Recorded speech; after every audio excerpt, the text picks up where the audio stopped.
Welcome everybody to the CBC Financing session at Silverwave.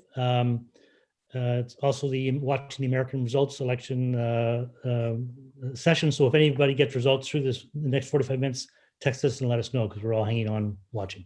My name is Stewart Young. I'm the executive producer for arts and documentary programming in the Maritimes. I look after programs such as Land and Sea, Absolutely Canadian, which is our docs, national doc stream, short film Face Off, Release Coast, and other TV specials. I also look after some radio programs as well, including Atlantic Voice, our radio documentary show.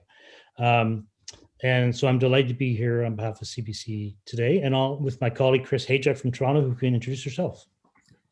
Hello, everybody. My name is Chris Hayjack, and I am a manager of business and rights for unscripted programming. I work with the CBC network, and I also work with the CBC regions.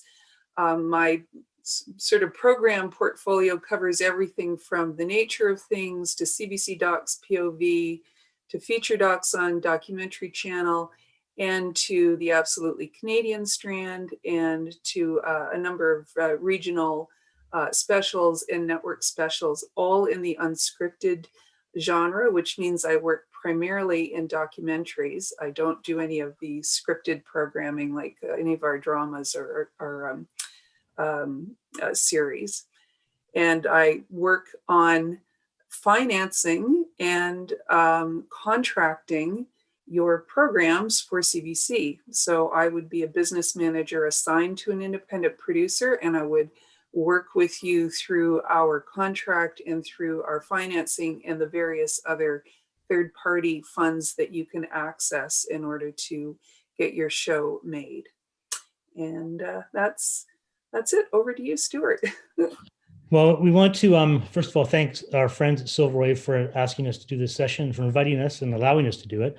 I don't know I can't see you, so I'm sure I know some of you, but I love coming to Silverwave in person. It's one of the best festivals in the country, I think, for the spirit and energy and creative positivity. And so I look forward to when we can all gather in person again.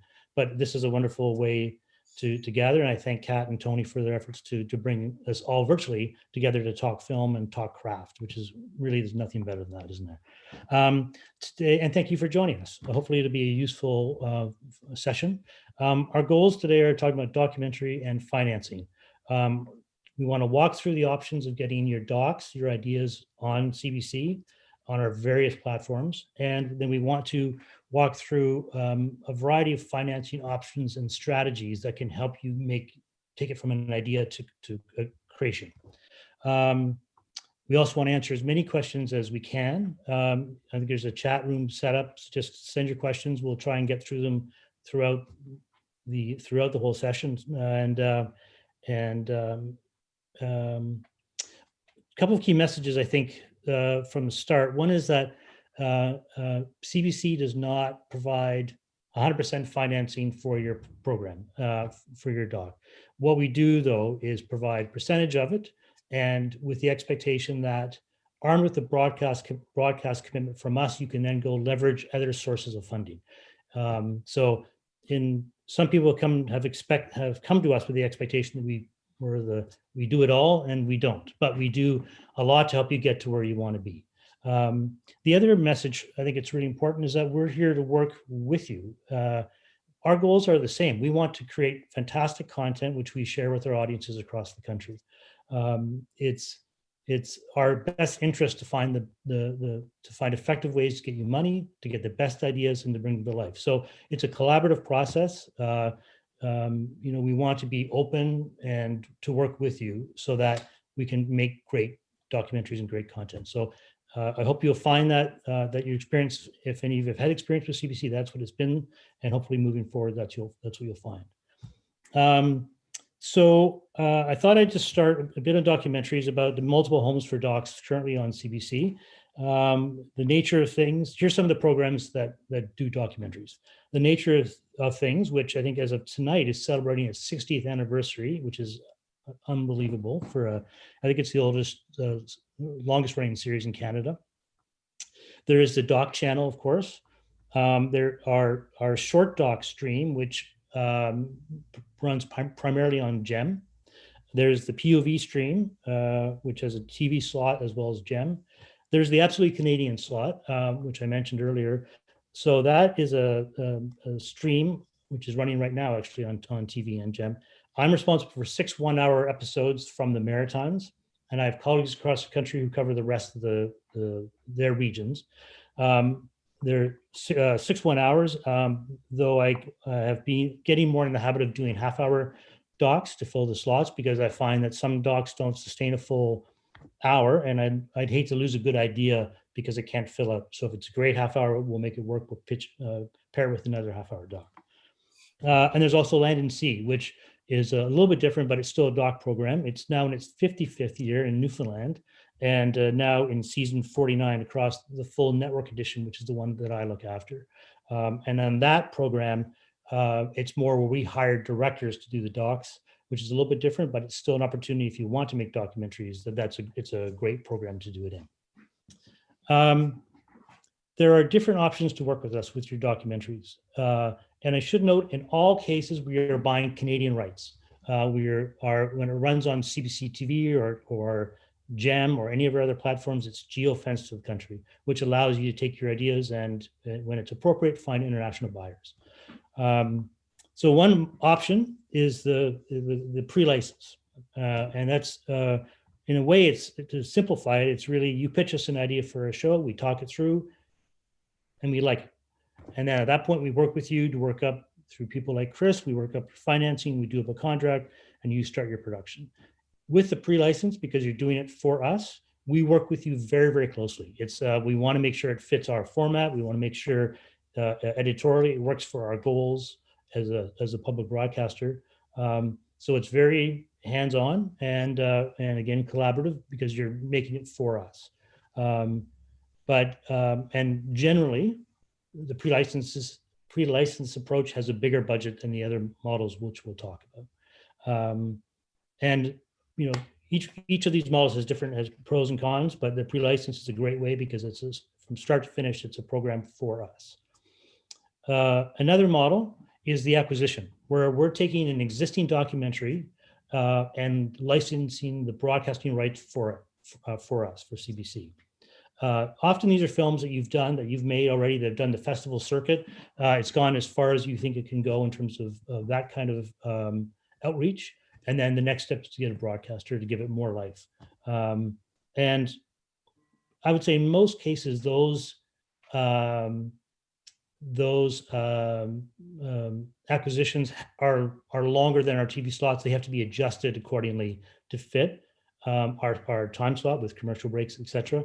In those cases, we will work with you to figure out editorially where's the best place to make those changes. Sometimes we will have you do the edit, and sometimes we'll do the edit depending on resources, circumstances, etc.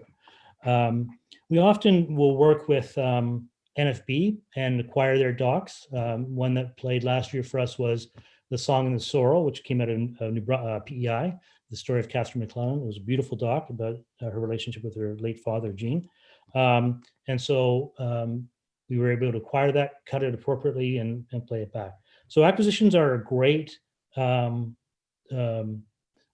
for us to get content, and a great for you to find new homes for the docs you've made. Sometimes, not always, but we'll license it, and it may not end up on CBC TV, but it will end up on just on GEM, and that's fine too, because GEM is a fantastic resource which we can talk about. But it's a great streaming service and has a national audience, which is terrific.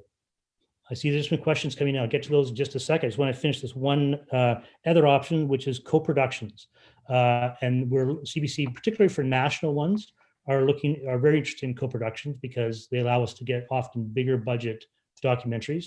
One that's on right now, which is a good example, is Enslaved, the high-profile doc with Samuel Jackson, which is about the hidden history of the transatlantic slave trade. Very powerful, very moving documentary that was a massive budget that we could never have done on our own, but because it's a co-production, we can get in on it and get it to our audiences across the country, which is fantastic. So we're always looking for those kind of opportunities. So those are three main are the three main ways we work with you. Occasionally, we put development money into projects, and usually these are small amounts, but we're open to that. It's not common, but what it can do is allow you to do some extra work to get the idea ready, give you time to find out where the extra financing might be, and so on. So that's it's an occasional possibility to development money, but because our budgets are tight, we don't go that route a lot. I know some really good questions already, which is terrific. Thank you. One question is, do we work with more emerging filmmakers than seasoned? That's an excellent question. And the answer is, we work with both. And it's really important for us as the public broadcaster to work with emerging and seasoned.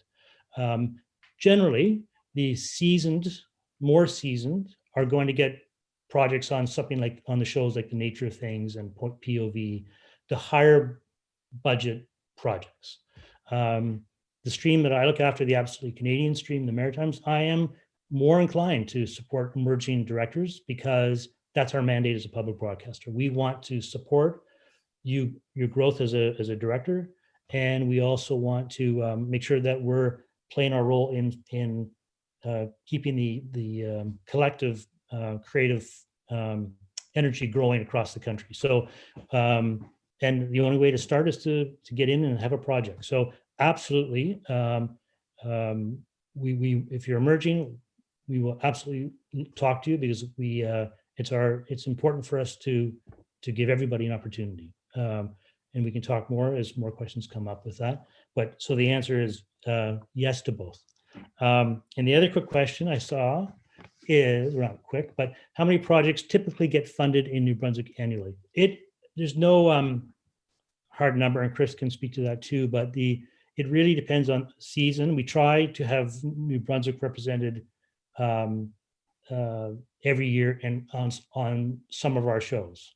So certainly Land and Sea, I always try and make sure there are an equal number of stories from New Brunswick.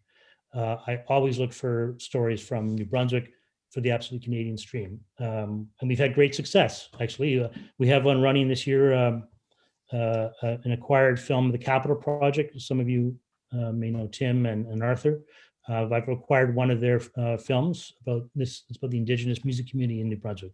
So that's running this year. We've had great success with Greg Hemmings and his team and others from New Brunswick. So there's not a hard number, but it's absolutely a priority for us to make sure that the province is well represented. So, and to be honest, when ideas come, it comes down to making final decisions. I look at all those factors, as does the network, in terms of making sure we're representing the country, the region, and provinces, and the combination of emerging and seasoned directors. So keep those questions coming. I just wanted to talk quickly before we get into financing about what we're actually looking for. And these are sort of broad terms, and they vary a little bit depending on the network and the region, but the values are the same. And I would say too, go to GEM, look at our documentaries. You'll see the kind of things we're green lighting. That will give you a good idea too. But obviously, we want documentaries that have impact. We want people to watch them. We want them to tell stories that are going to make a difference, and that will get people talking, because there's nothing better than a great documentary to get conversations going. We want these documentaries to be relevant. They have to reflect modern day Canada. What are the conversations going on in our communities?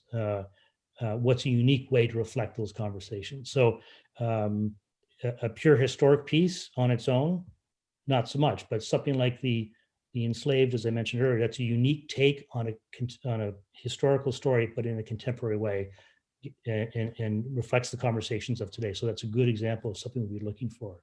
Again, contemporary is a key value, and diversity is obviously a key value in terms of characters, in terms of the people behind the camera, in terms of the way we tell stories, and reflecting our region and our maritime region and our country. So that's a high priority for us is diversity in all the ways it can be defined. I would say that for the Absolutely Canadian stream, the other qualities that come into play are they regionally, do they reflect this particular region? So what is it about maritime life that we can tell in our documentaries? And they can be super locally rooted, but they still have to have universal appeal. So would someone in Saskatchewan find interest in a story from New Brunswick? Absolutely, there's ways you can make that happen. But I'm looking for that unique regional flavor to the docs as part of the decision-making process. And just one other funny one for the Absolutely Canadian is we run that on the TV time slot in family hour. So the material has to be a little more family friendly. Gem is a bit more of the Wild West. Things can go on there that can't go on TV in the same way. But so it does mean that it's a bit more limited in terms of the stories we might tell in that primetime family hour. But there's still quite a range of material that we've been looking for. So that's kind of just a really broad overview. We can get more details. I'll let Chris get into some of Hershey's finance details, and then we can just keep asking questions as we go along, and we want to make this as useful for you as we can. Chris? Thanks, Stewart. That's great. Yes, certainly I would say CBC is like a huge home for documentaries in the country, with all the different strands that get programmed both regionally and on the network. And my job is to help you find financing, basically, that goes beyond the pre-license license fee that the CBC pays. So I'm going to put up a little bit of a presentation here. Can you see that? Is that good, Stewart? Okay. So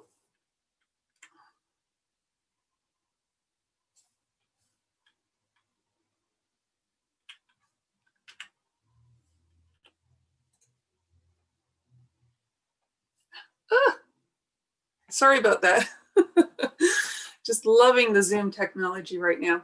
So the first thing that we have to talk about is, and Stewart sort of mentioned this briefly in his presentation, is what rights does CBC take? So usually we are looking obviously for the broadcast rights in Canada, also for OTT rights, which means over the top, and that would include CBC Gem. We take video on demand, which is, any CRTC service that's associated with CBC that allows for the redistribution of the program, like by cable or satellite. And then we also take a right to sublicense during our term. And that's sort of important, more so for the network programming that we do, where we have an exclusive term of 6 years.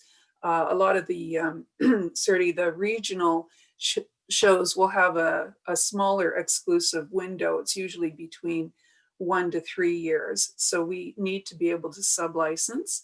And sometimes we will take other rights, and other rights can be negotiated rights, such as our ability to sell to in-flight or through electronic sell-through, which is iTunes.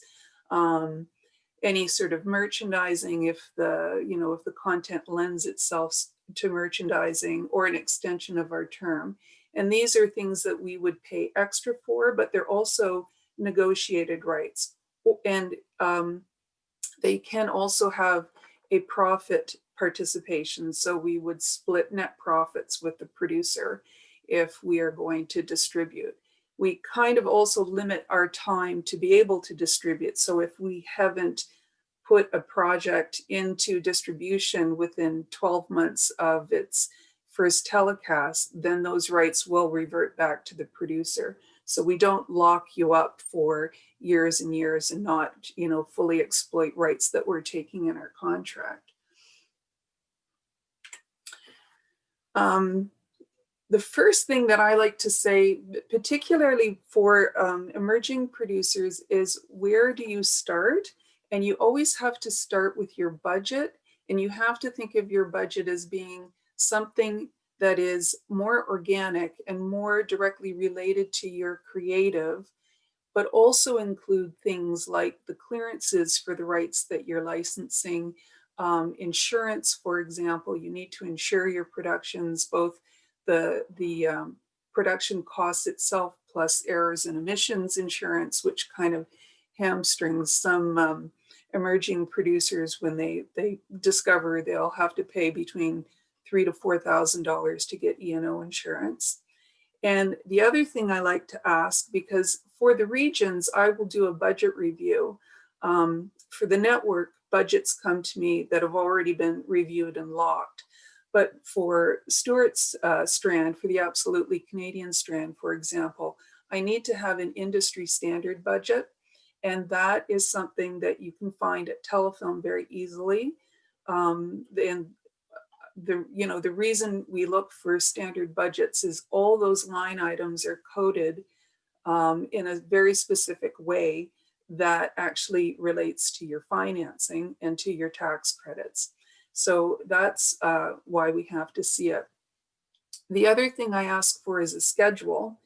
And sometimes, you might wonder why a schedule has to come into a financing person. And it's really because when we look at your schedule and where you're going to be at principal photography, then we can determine what funds you might be able to apply for. And it also helps you in determining your cash flow, knowing when you are spending money and when you are getting money is a really good plan to have generally. So I like to get a schedule when I get a budget.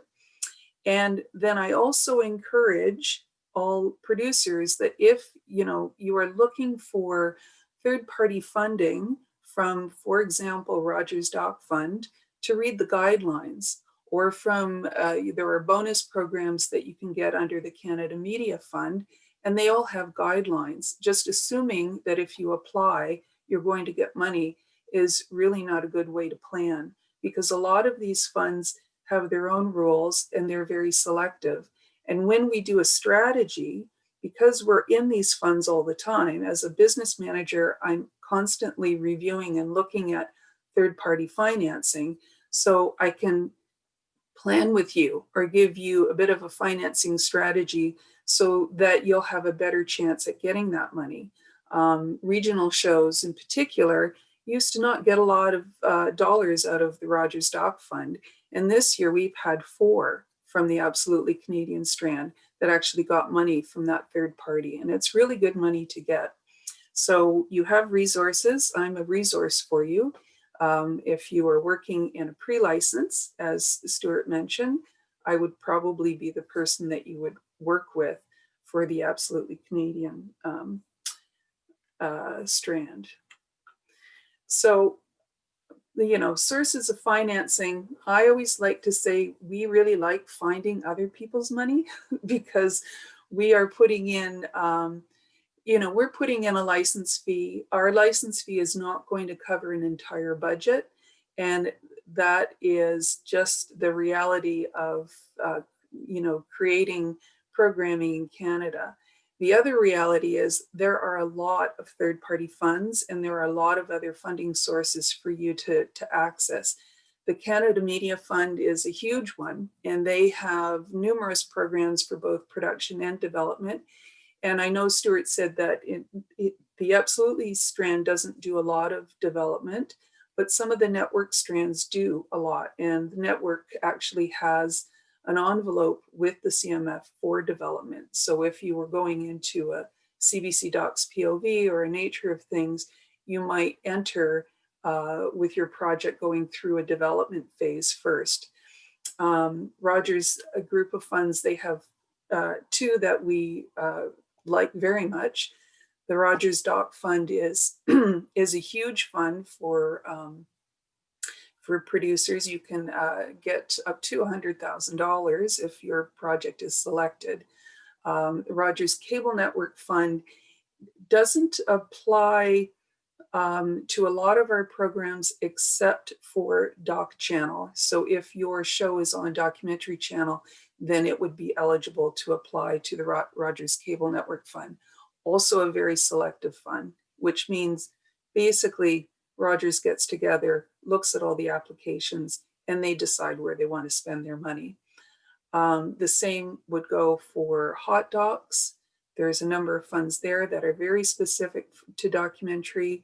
They have very specific rules.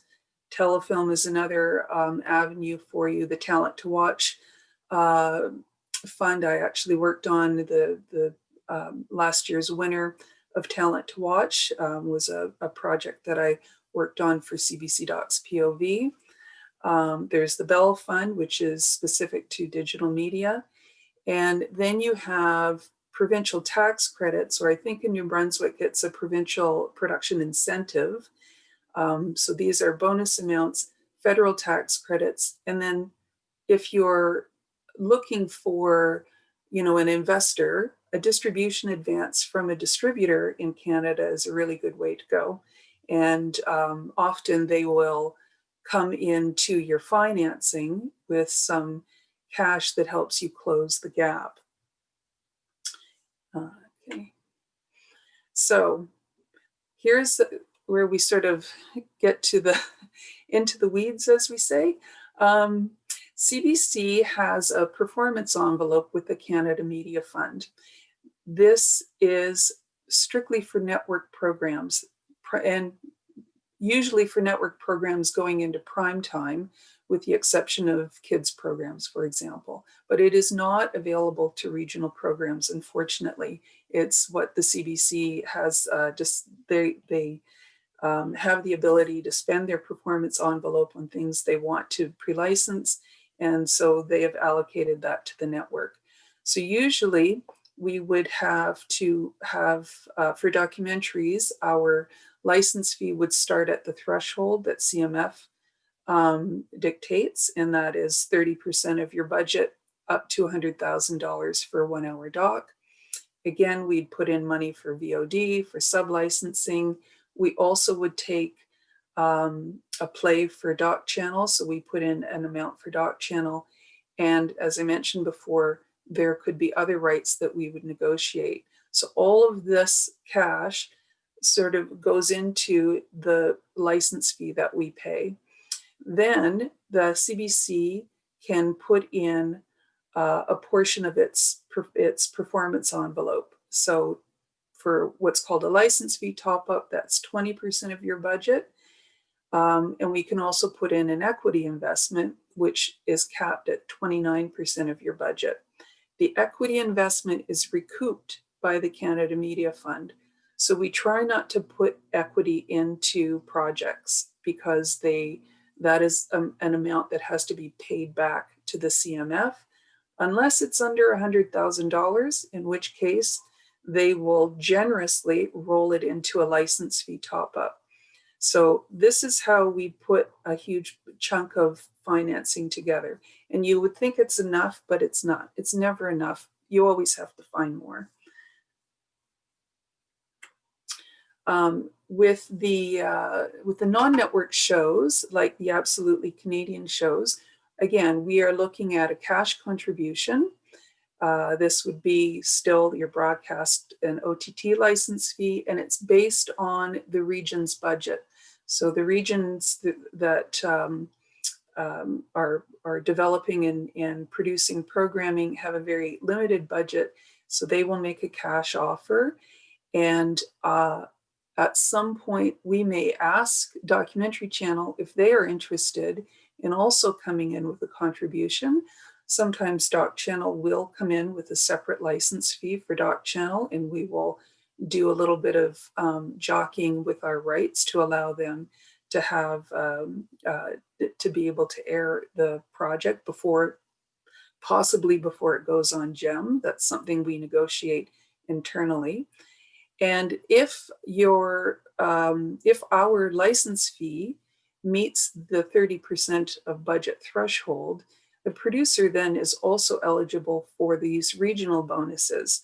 So in all of the country, with the exception of Quebec and Ontario, there is an English regional production bonus, which is up to 15% of your budget. In the province of Quebec, it's called the Anglophone minority, which is for English production being produced out of Quebec. So again, it's still not enough.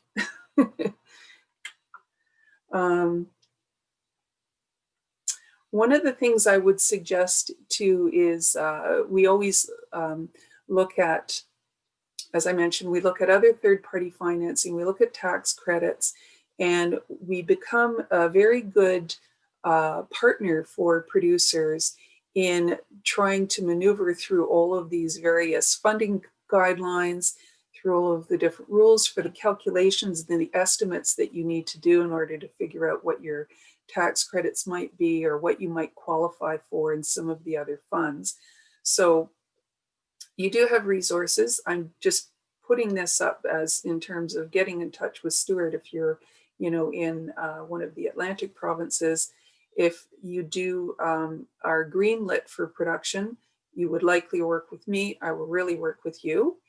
And also to go to the CBC website. CBC has a tremendous website for independent producers. There is a lot of information there.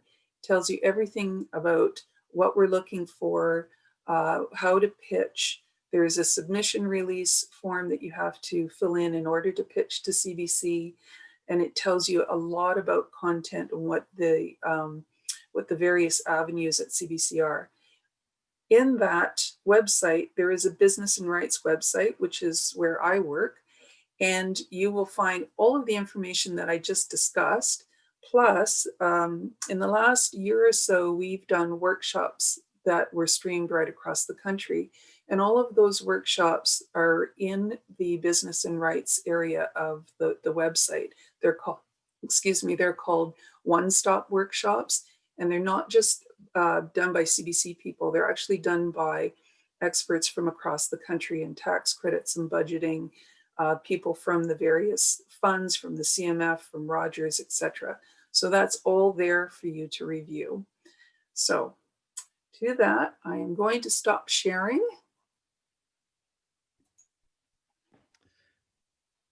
And ask if there are any questions. There are, and some great questions. Thank you for all those. This is really helpful.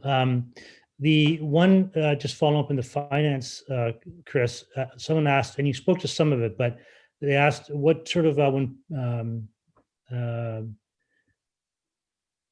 just one sec here. When people, what other funding do people typically cobble together before they come to us? Provincial funding, grants, etc. And I'll just tell you quickly about the process, and then Chris can speak to that part of it. But so if you pitch an idea that we like, it goes through a bit of an internal process to see if editorially it's something we want to do. And then if we decide to greenlight it, the next step is to get your budget to Chris. And then Chris does the deep dive to make sure that you've got what you have in place and what you need, what you project to spend and what the gap is. And so, yes, to the question, people often come and say, I've got a grant of $10,000 from here, or I've got, someone else has got money for, I can get the MB incentive fund for this amount of money. I've talked to them already. That's fantastic. The more kind of you have a sense of that, the easier it is for us to build a plan. We'll help you find other sources, but it's better if you have an idea of where other sources of funding can be. But Chris will then take your proposal and mold it into something to give you a better idea of where it fits. Yeah, I would say that we always love the producer who comes with extra money attached to a project. That's terrific, and we will take a look at what that funding is. It really just depends. I've had them come to me with no money attached. It's just our license fee. And then we look at, okay, what funds, like all of the funds have deadlines. So we look to see what's coming up. What can we get you into? Is there an incentive program for you? What are your tax credits? Even though I will help do an estimate for tax credits, they are the responsibility of the producer. So I always encourage you to find a really good accountant who knows the media industry, because they will do an estimate and they'll tell you, it might be a little bit of money to spend up front, but it will really save you in the long run, because they'll set you up in order to get a really good tax filing that doesn't, get stalled in any process. But for sure, coming to us with money attached, that's great. I like it. The one thing we should raise, of course, is just because of these unique times, is the COVID, and the pandemic, and the impact we've all seen it have on production. And CBC, as I think as everybody, is taking quite seriously. And so we now, as we have for any projects going forward, we expect a very detailed plan about how you're going to handle COVID and shoot within the pandemic, which has an impact on your budget, because there has to be funding in there to cover your COVID prevention, whatever you're doing to make sure everybody's safe and sound. So that's obviously a reality check of where we are these days. And again, we help you with that. We have the checklist we share with you, and we can help you figure out where to put that in your budget and what to expect to pay, and so on. So that's a reality of our new world that we all have to face.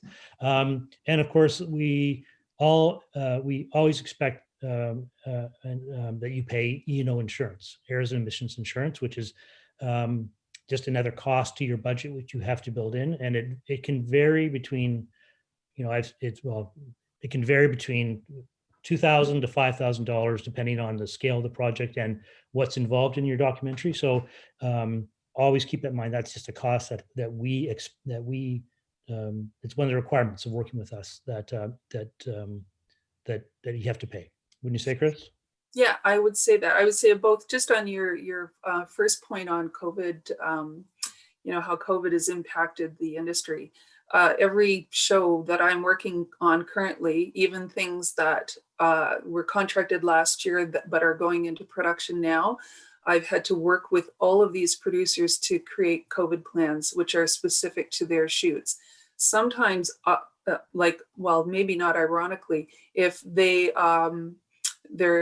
not traveling, or they're looking for other creative ways to possibly shoot remotely or use local crew and direct remotely. So some of the costs are going down, other costs are going up, because there's PPE that they have to purchase. There's people have to arrive on set in individual vehicles. You can't sort of gather everyone together. So it's become a real sort of part of our process now. And I would say yes, on insurance, that's one thing that I always find gets sort of assumed it's going to be a certain cost in a budget, or it's not in the budget at all. And CBC requires you to have E&O insurance. That is something that covers you as the producer and the CBC as the broadcaster for any claims that might be filed by whoever either comes out of the woodwork, or whoever feels that they have a claim against your documentary. So it is an important thing to get. We require it. And I always tell you to go and shop around and get some estimates. And because there are a lot of insurers out there, and they all are competitive. So see if you can get a good deal. Another key thing to consider with funding, depending on the source of where it comes from, is the editorial independence. So if you're doing a piece for us, a pre-license that's for our broadcast, and you get funding from a foundation or a grant or something, they cannot have any editorial input on the piece. So I think any funder has to understand that they're giving you the money to get the end result, but they cannot be involved in the editorial, because we have a journalistic policy at CBC, and that's a very key point. Sometimes people don't appreciate that, and I understand it. They put some money in, they feel they have the right to have a say into it. It doesn't work that way for us. It's really essential that we have journalistic independence. So you have to know that going into it, if you approach people, that's the message to them if you're going to work with CBC. If it's something you already make and we decide to acquire it, we'll ask you questions about what role they had in the editorial and make a decision based on that. So if you want to make your documentary and you're not working with us, you just want to make your doc, which is great. You can access as many sources as you want. That's terrific. If you come to us for us to acquire it, we'll ask those questions. And that sometimes is the deal breaker in terms of whether we get it or not. So just factors to consider. We're well aware how tough it is to get money these days, and you have to be creative and you have to hustle. But there are some lines for us that we just can't cross, which I think is really important. Yeah, and I would just sorry, Stuart, I just add to that too, that under the federal tax credit, you have to have retained producer control. So if there's financing in your documentary that came from, a foundation or a party that wanted you to specifically tell this story, then you've lost your producer control. So that also becomes a bit of an issue for that sort of funding. And just a question here, which is a good question. With emerging filmmakers, do you find you do a lot of hands-on mentoring to shepherd folks through the process? Absolutely. Yes. Yes, enthusiastically, yes. To be honest, and I'll let Chris speak for herself, of course. For me, it's one of the great joys of this job. I love working with with people on creative projects. I mean, that's the joy of the job. And so to see, to go from an idea pitch to seeing something on air and on GEM, that it's a real privilege for me to work with people. And so it's very much part of our role is to be mentors, to help you get to where you want to get. It's your vision. We don't want to be the CBC stamp on it. That's really important, that we're helping you achieve your vision, and hopefully do it in a creative, collaborative way. So short answer is yes. And then Chris, to you. I say absolutely yes. I mean, I was head of production actually for a documentary company for 15 years. And so I do have a production sort of background. And and I work with a lot of seasoned producers, a lot of producers who I've known for years and years. But what is really rewarding for me is to work with an emerging producer this is a jumping off point. It's maybe the first show that they've ever done. And to see how that person grows and to help them is it's a big reward for doing this kind of job, because there is nothing glamorous about a lot of spreadsheets and budgets and stuff like that. But what's really wonderful is working with you. So I like that a lot. I do have a lot of emerging producers who will ask me, questions outside of what I'm doing for the CBC, or they'll just say, well, do you know someone, or I'm looking for this, and I'm just there to help, and I really like it. And I've seen award-winning films come out of the regions that just make me incredibly proud to be working with the CBC and with you. So yes. Well, that seems like a good place to wrap it up. I want to thank everyone. I want to thank Silverwave for this opportunity again. I want to thank everyone who took the time to be on this session. Hopefully it was of some use to you. A reminder, hopefully you wrote down our emails. We're easy to find. If you didn't get them, you can get them through Tony or Kat at Silverwave. Feel free to reach out anytime. We're here to answer questions, to be here to work with you, and hopefully we can continue along, develop a long relationship that will lead to getting your stories on the air. So thank you very much for this great opportunity, Chris. Yes, thank you. Thank you for the invitation. I hope everything is lovely in New Brunswick. It's 17 degrees here in Toronto, just not bragging or anything, but anyway, thanks so much, everybody, and enjoy the rest of the festival. Yes, agreed. Take care. Thanks so much.